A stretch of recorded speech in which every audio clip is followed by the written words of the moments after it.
Hey, so this is next episode of Dead Cells, day five, day five, day four, yeah, day four.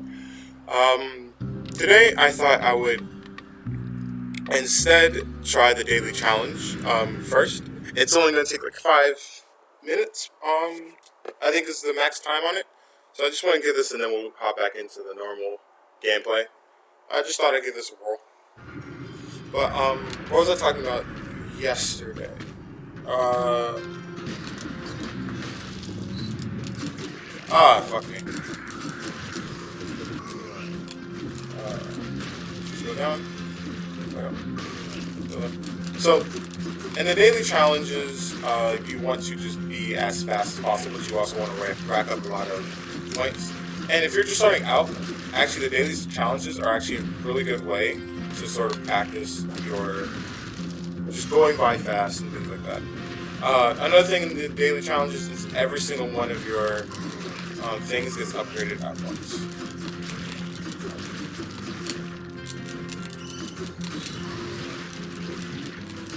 That's done. Never fear. Rules it here. Let's continue. Throw that out. Everyone just back to it. Let's boogie.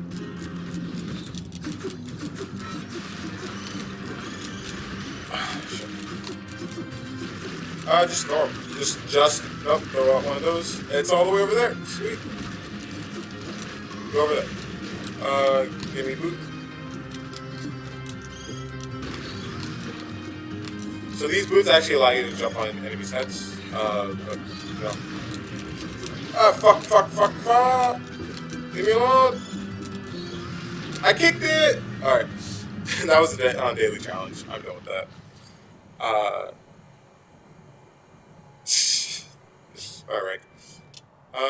Back to the main menu. Let's continue normal mode. So, what were we talking about yesterday?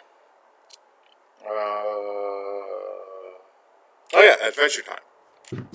So, with Adventure Time, I think we're talking about Marceline. Yeah, we're talking about my favorite character. So, Marceline, she's my favorite character.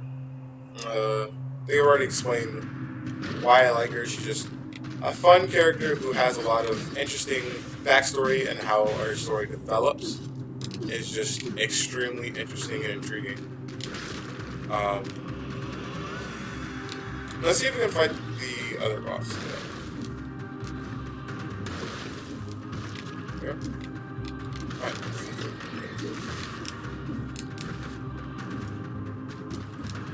Yeah. The Cavern Key. Jump. So, yeah, so she develops in a very interesting way. But the main person she develops is Ice King. When in an episode, I forget the episode's name, but her, Finn, and Jake are all supposed to have like a sort of jam session, and they're supposed to head over to her house. But Ice King is sort of there beforehand, and so Marceline sort of deals with him being there, and she has an emotional breakdown of sorts, and sort of tells a story. And it's the first actual time of us seeing that Ice King was not always Ice King. He started out as a dude named Simon, who found the crown that he currently wears on his head. And the crown gives him magical powers of frost, I believe. But those same powers turn him sort of crazy. And you find out later in the series that the crown actually has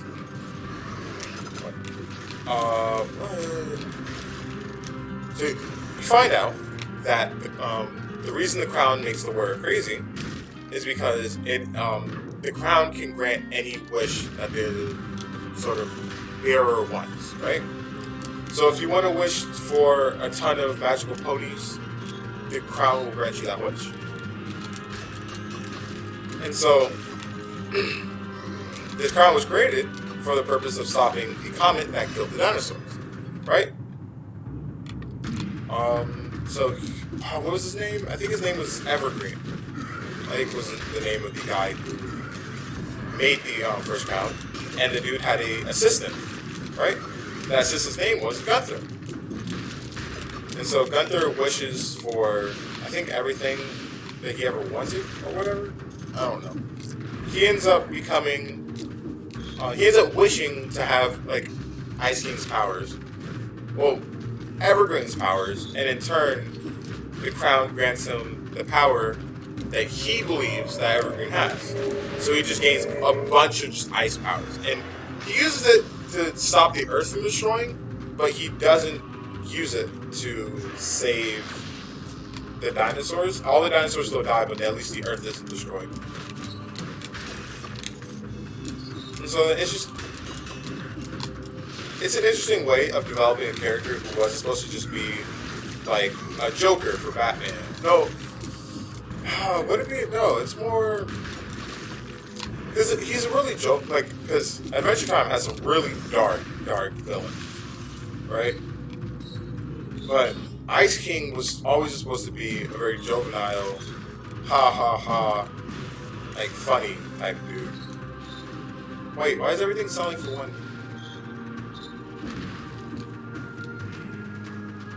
Oh, I think they were. Yeah, they did remove. Okay, so they removed the fact that you can't sell the items, but they all sell for 1 gold. So you can't gain any gold from just like selling all your items off bat and just using your down smash to damage. But yeah. We're going red this game, boys. But yeah, it's what they did to Ice King is a really cool and interesting way of developing a character where he wasn't originally supposed to be that deep and dynamic, and neither was Marceline. But they just sort of developed them both in a way that suited it and led to a really cool father-daughter dynamic that develops into the future.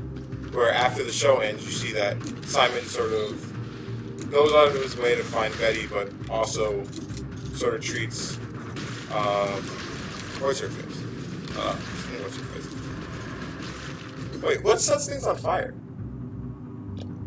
Oh, the grenade sets things on fire. So, and this. Oh, okay. So these things bounce off each other pretty well. Nice.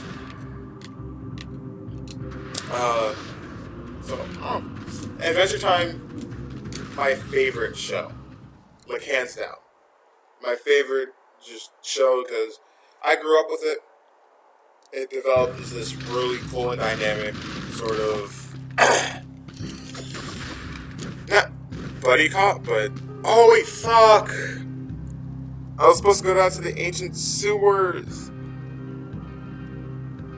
Or should we restart? Yeah, we should restart because I do want to see that see the giant boss because I still have yet to go down to see him.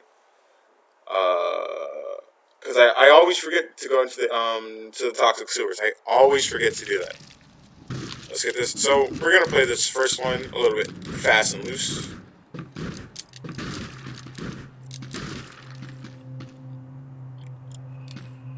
Well, that one has all reds, but do I want it? Yes, I do. Oop. Someone just honked.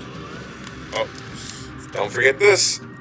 Ah, it's gonna get difficult. Here, jump. Do that. Go back. Roll. So I guess I wonder why they decided to lock this final boss behind a not final boss because the final boss of the game is someone completely different, which that's actually something you should really find out. Ooh, fuck. I don't have anything damaging. Wait, I have these guys. Okay, I don't have anything that can actually damage, so I'm just gonna go run through till I find a shop. I'm going to fucking die. I regret all of my life choices. Let me just concentrate a little.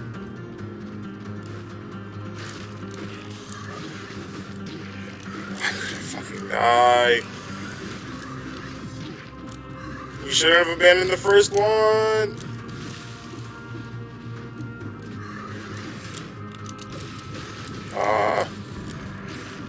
Up here. Alright, finally something that damages. There we go. Alright, now we can start getting a little bit. Oh, I'm dead. There's no point. Oh my god, fuck me.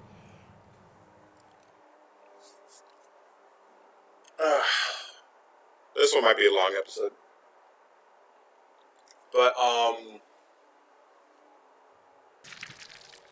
what are some other shows that, were keys, cornerstones in my childhood? You have SpongeBob, I think, was a cornerstone in like everyone's childhood. iCarly. iCarly was an iconic one. Because you sort of just, you always felt like you were part of that team. You always felt like you were there, and you were, like, you were helping put on these actual, like, shows. And the show was actually pretty revolutionary for its time, because it, like, no one had even known what, like, YouTube was gonna be. And so, for, like, Nick, was it Nick or Disney? That was on Cartoon Network. It was Disney because Victoria's Secret was on Disney, right? Yeah, I think it was Disney. Yeah, 100%. I think it was, but you always felt like you were part of like this family, right? And it was just like fun to hang out. And me and my older sister, we actually tried. We actually made a couple of like sort of iCarly inspired things. Where I remember one night we stayed up the entire night and sort of just make believe being news anchors. And that's what we spent an entire, I think, like Sunday night doing, from the hours of like 9 o'clock when everyone went to sleep in my house to I believe my mom saw we were awake at like 4 and made us go to sleep, and we had to like school the next day, so we were fucking tired and we didn't want to get out of bed. But my mom was having none of it because we stayed up the entire night. She didn't know that we stayed up the entire night. She actually thought we had just woken up early to watch television. But man, she had found out that we were up the entire night. Like now she knows because we told the story to her. But if she had found out back then, oof, boy, she would have been quite livid. But we're going green this game. Yeah, so you always have those fun memories with your siblings. And if you don't have a sibling, you most likely have those with either your cousins or just friends that you have around your neighborhood. And if you don't have those, sorry, it must suck to be an orphan, I guess, but I don't know. I don't know what to tell you. Oh, okay, so those guys can get stunned now. Interesting choice. It's an interesting way to balance them. I would have never thought to balance it that way, but I'm not even into that. Fuck off. Here we go.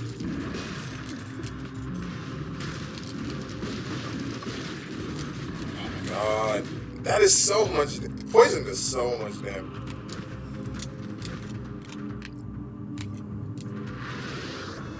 So, were there any other like cool and interesting shows when I was The Misadventures of Flapjack? Now that was a show, because its humor sort of defined the genre to an extent too. Oh man, I really wish you could have 2 weapons with the sides, but can't. Sad. But The Misadventures of Flapjack is so, like, just crazy for the time. No one had ever thought to make a show like that. No one had ever, like, made a show that tackled sort of that type of thing where, like, I don't think it ever tackled anything, like, heavy. Like, you won't catch like, what? What's a good, like, example of a very deep show? Black Mirror? No, Black Mirror wouldn't make sense. Why did I just stand there and take that? Black Mirror wouldn't make, like, Black Mirror, as much as it tackles, like, deep stuff, it's all, like, surface level deep. It's like what you'll find, like, a Redditor post to, like, make themselves seem, like, cool and woke. But in actuality, you just know that they're, like, really shallow and just, like, you know, not that inspired, like, takes. Especially in, like, the later seasons. Like, the first episode, it was the pig one, where the dude fucks a pig. I should not have taken that yet. But it's the one where the Prime Minister of England fucks a pig because a terrorist group stole the Queen's grandchild. And the point of the episode was to show that people would be so concerned about watching the television that they wouldn't see that this this very important girl was just left to wander the streets about 30 minutes before he had to fuck a pig for like 5 hours. Like, that's kind of like messed up too, because you like immediately see people run out to go help her, like right after he starts having sex with the pig. I think he has like sex with the pig for like a couple of hours. He just sat there having sex with the pig. Did I fucking go to the promenade again? Unbelievable. Oh, I'm not restarting again. Oh wait, can you actually open these up? Like, oh my god. Oh well. We'll have to say that for another time.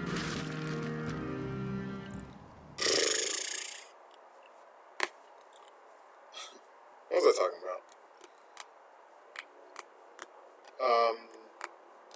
That's really annoying. I'm really upset that I did that. But, yeah, Black Mirror episodes. First one was weird, but weird in like just the right way to get people addicted to it. Alright? Also, I want to comment on the fact that these things having a AoE slow is actually incredible for them. Because it allows you to just rack up kills one after another.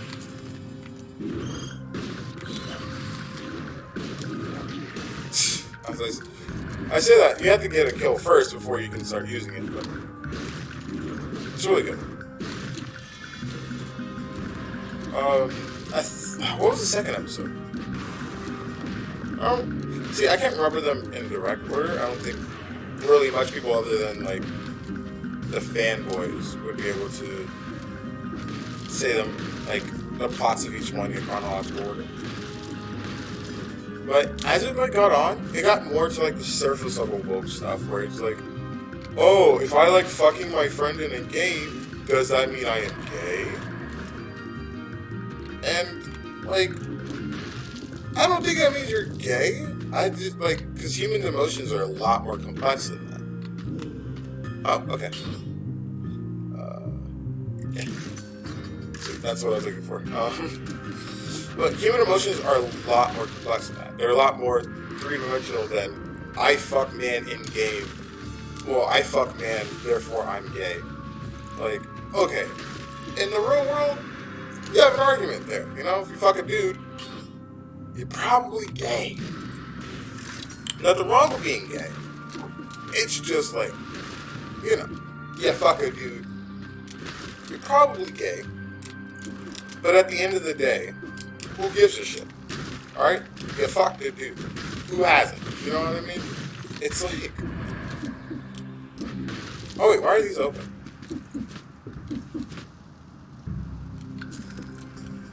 Why...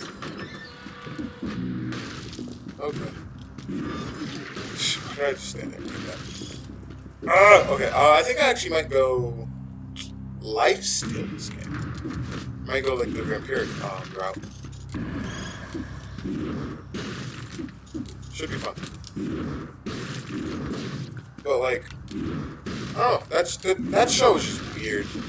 It is just, it's a weird show. It's very weird. Like, what? It was originally just a British show, and they just had it on like normal British television. But then Netflix found it and was like, oh my god, look at the show we created. We're so cool.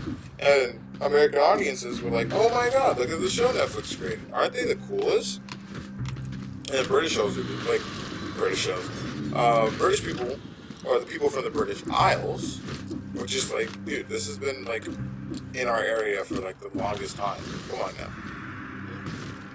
It's an interesting topic to sort of discuss and figure out, like, oh, isn't it cool that we created these mechanical bees, and the bees can go around and sort of populate pollinate the earth, right? But then the government sees it, it's just like, we will fund this, but only if we can use it for surveillance purposes. And then the dude who sort of made it was like, fuck you, I'm gonna make all of your people fucking murderers.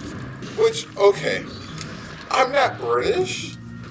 That's kind of like messed up that all those people did that. And again, I'm not British. I have no idea if this is something British people would immediately jump to do. Alright? I'm American and I'm also Canadian. Like, right? I'm not the best at like British people.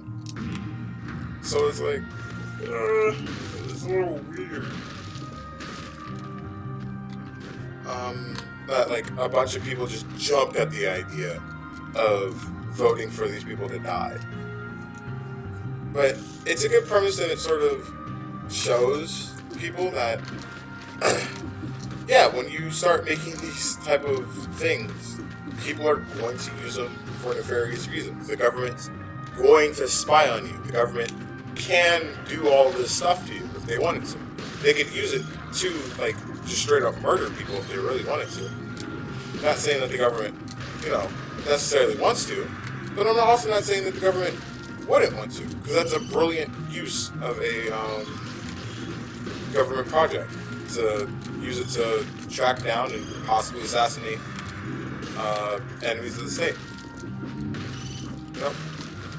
Instead of having to send out an individual person from like Interpol or anything like that to suss out these people and take care of them in discreet ways, just send a fucking being. And eventually people would find out, because that's a pretty, it's so strange that people would immediately know that the government was doing that shit. Like, one person shows up with a dead bee inside of them, well, the dead mechanical bee inside of their brain. Okay, that's a little weird, but, glitches happen. Alright, the bee thought the person's head was a flower, and tried its best to, go pollinate with said flower. Things like that happen.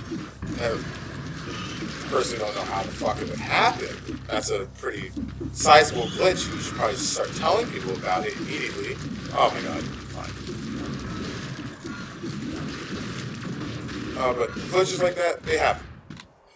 Well, again, I don't think they would happen, but for the sake of the argument, they happen. But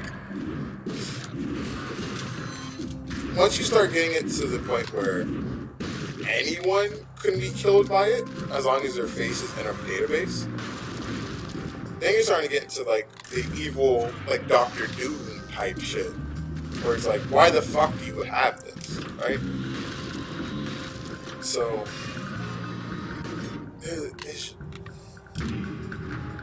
yeah, Black Mirror, for as much as it is a wonderful show and has a lot of commentary on the not current, but just world politics in general, also has a lot bad with it too. Well, a lot wrong with it. And how it portrays certain things, and how it sort of trivializes others. But again, I'm not a fucking critic. I'm just a dude sitting on his couch making a YouTube video talking about things that he may enjoy and may not enjoy. Which, in general, I actually enjoy a lot of things. I don't really think anything necessarily... I will never say anyone's music is bad, All music has its purpose. All music has its what? Crew. It has its crew that will fucking defend it to the ends of the earth. Right? But I will say I don't enjoy something. I can say, hey, I don't enjoy this. That doesn't mean it's necessarily bad. It just means I don't enjoy it. On a personal level, I just simply don't enjoy that thing. And I honestly believe that's a fine opinion to have on things. Like, I wouldn't say Chance's new album was horrendous. It has a lot of good tracks on it. But was it my favorite part of his album from his works? No. Coloring Book is by far my favorite one. And his brother, was his new album.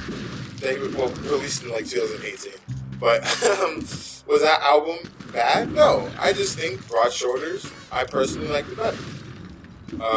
Same thing with what was the other one?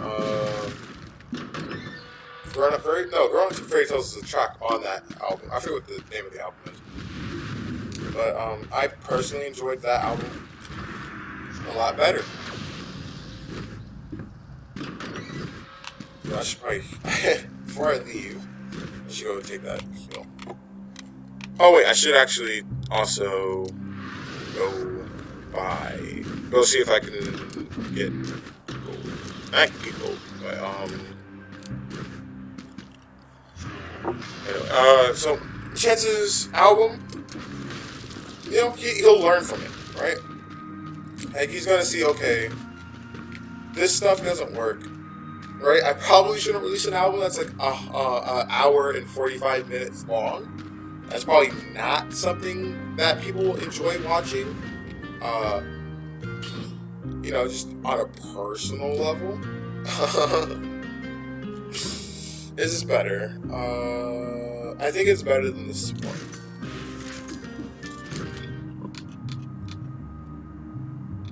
And then you also have things like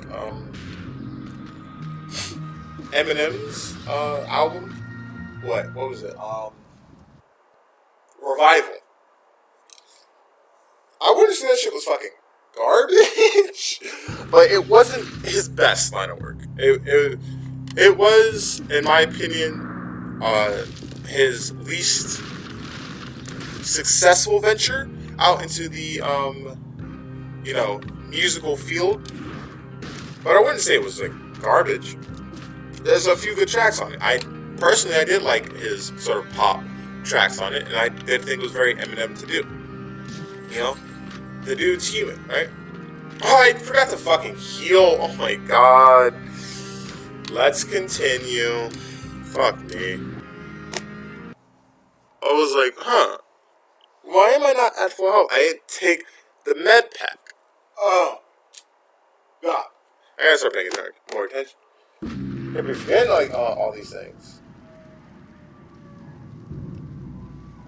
Yeah, so a few of the tracks on Revival, they weren't bad. They weren't the worst things in the world. But they also, weren't the best. There are a few things that just didn't work. Not because they weren't Eminem, just because they just didn't work in general. A wider rap audience wouldn't like those type of things. Then you have Kamikaze, he fires back on, which I think was okay, I need to stop. These guys attack really fast. But Kamikaze comes out, and it's a better album. And then from that, you spawn the tiny little beef that Eminem and Kid Cudi, MGK, Machine Gun Kelly, came out with. Machine Gun Kelly immediately fell out of public favor after Eminem releases this track on him. Why the fuck am I taking damage? Almost immediately after Eminem drops his album, his diss track on MGK, he his fans just drop him like a ton of bricks, which is it's reasonable. Machine Gun Kelly isn't a trash musician, and we're just gonna leave it at that. He's just not trash. I don't think any of is trash. Everyone brings things to the table. Now, if you ask me to talk about the stuff Machine Gun Kelly brings to the table, I would say, stop telling me to do things. That's just weird. And then I, promptly walk away. Because Machine Gun Kelly, I haven't listened to enough of his works to give a comprehensive list of the things that he has brought to the table, as much as I would be able to do it for, say, Chance the Rapper. Chance the Rapper, I would be able to say, his style of rap brings a lot to the table with his cadence and things like that. It really inspires people. Like, you can tell that a few of his stuff pops up in a lot of indie rappers' careers, because the indie rappers see him as a role model, someone to aspire to, because he also is he is a huge rapper that is indie. He doesn't sign. He hasn't signed with a label, and he's only released one album, his Big Day album. So he shows to all like the indie rappers out there, hey, you can make it in this game. He performed at Barack Obama's Christmas thing. Yeah, he performed at Barack Obama's Christmas thing. He performed Sunday Candy, which is an amazing song by him. You should honestly go listen to it. Sunday Candy. It's about his grandma. It's adorable. It's a fun farce, and it basically just shows him as a person, to be honest. It shows how he loves God. God is being the center point of his entire personality, almost. As much as being from Chicago is also part of his personality. So Sunday Candy, because, alright, my family, my father's side of the family, they're from Gary, Indiana, right? So I can understand this sort of, like, where you come from with the Chicago stuff, because Chicago is right next to Gary, Indiana, right? It's like, I think it's about an hour away, but in America, like, an hour is fucking nothing. And also, like, over there, the place being so, like, as large as it is, it's practically nothing. To be an hour away from something. Because look, where I live right now, over in Maryland, it's about like a 4-hour drive to New York. And here, so I get sloppy. But it's about a 4-hour drive to New York, taking the Jersey Turnpike. And we take that every single Christmas, because my mom's folks live up there.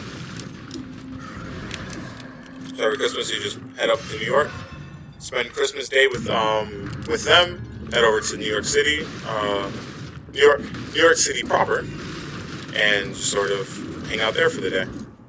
On New York Day, not New York Day, New Year's Day, not New Year's Eve. New Year's Eve, if you do not want to be in New York, don't be in New York. Like, if you don't have to be there, don't be. It's the worst place you can be on New Year's Day, right? Because it's just crowded, it's cold, it's miserable. Expect, like, coronavirus aside, it's a fucking terrible place to be. Like, I personally don't like New York, but that's because I love the country, I love the great expanse of it all, right? And New York is a complete antithesis of that. So, I just don't like it for that reason. But, my family does, everyone does, and they all want to move over to California. So, me personally, I do want to work in, I'm going to, look, healing. I'm going to see, let's do that, let's walk down here. I do want to work in the music industry, sort of producing for music companies. Well, not really music companies, more like game companies. I am going to take that, and then I'm going to leave. Goodbye. Do I have Explorer's Instinct yet? No, I do not. Let me just get Explorer's Instinct. Fuck. Leave me alone! Go away! Alright, this place is useless. Let's go over here. So I just want to work in the music industry, so I'm going over to California. It's probably going to be inevitable. I'm probably just going to have to go over there. But, you know, we'll see how it goes. A little bit of Hamilton for you. We'll see how it goes. No one else is in the room where I'm at. Yeah, but I do love music. I can play... Not to flex. Fuck no. Not to flex or anything, but, you know, I can play 10 instruments. I can play every single type of saxophone, which, fuck anyone who says every single type of saxophone is the same instrument. No, they aren't. They all have extremely different styles of play and techniques that you need to conquer them and to play them to a proficient level. I'm not gonna say I'm like the best saxophone player, but I will say I'm a decent saxophone player. You know? Like, was it George? No, who's the president who played sax? Was it Clinton? I think it was Clinton. I think Clinton would agree with me. You know, that I play it really well. Not to brag or anything, but I think Clinton would say that. But Clinton lies about a lot of things. So, I mean, like, what use is his opinion on that? You know what I'm saying? Like, if we now ask Monica Lewinsky may have a good point, you know? Because she's known for not lying. Hillary Clinton on the other hand, I'm gonna stop getting political, fuck me. Bless their hearts. I don't know. I have no idea if they're nice people or not. I've never met. I have yet to meet a Clinton.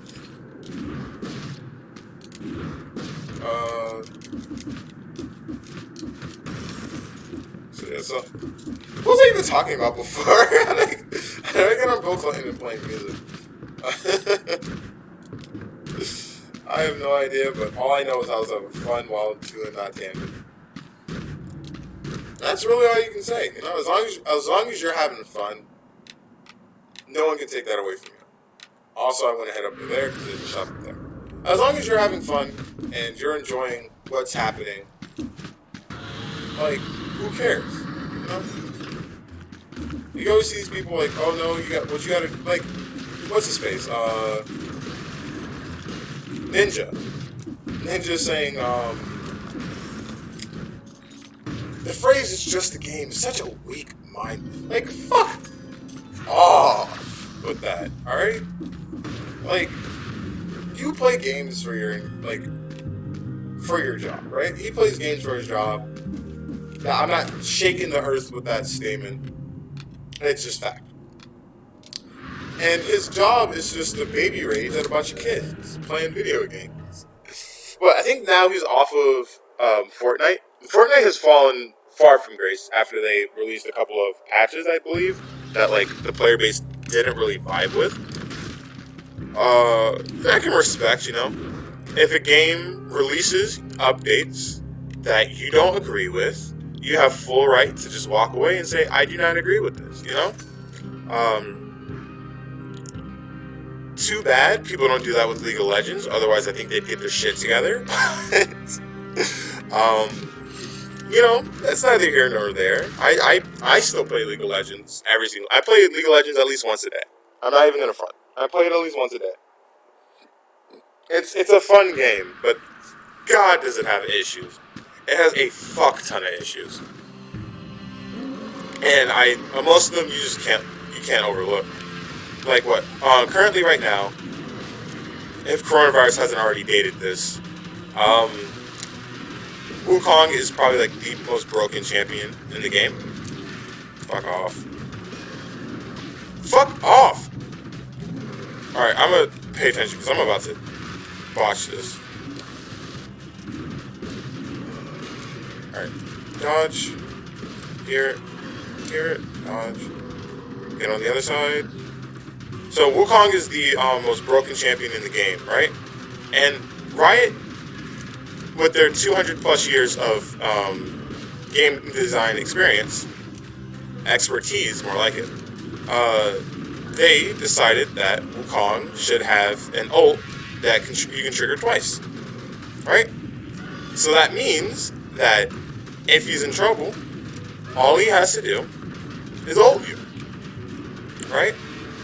And if you survive his first ult, fuck you, get ulted a second time, right? It's so bad for the health of the game that I don't think he has the highest ban rate. I forget who has the like highest ban rate in the history of League of Legends, but I believe they had at one point a ban rate of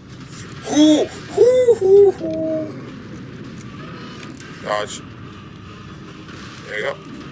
Here. Yep, I knew that was gonna trigger, but you gotta trigger it in order to kill the boss. But they had a ban rate, I think, at its peak, well, at the champion's peak of, I think, 1,000. Oh, you can't sell these. Oh, you can't. What the fuck? Huh.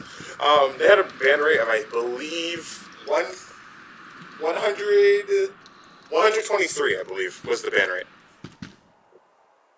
which is quite impressive. If I do say so myself. It's quite impressive to be banned, well, pick ban actually, to be more precise, that much. I still don't understand why this gauge is so small when compared to that other one, but then the 500 one is so large. I don't get it, but you know, I'm not the one who made the game. Let's go to the Submarine Sanctuary.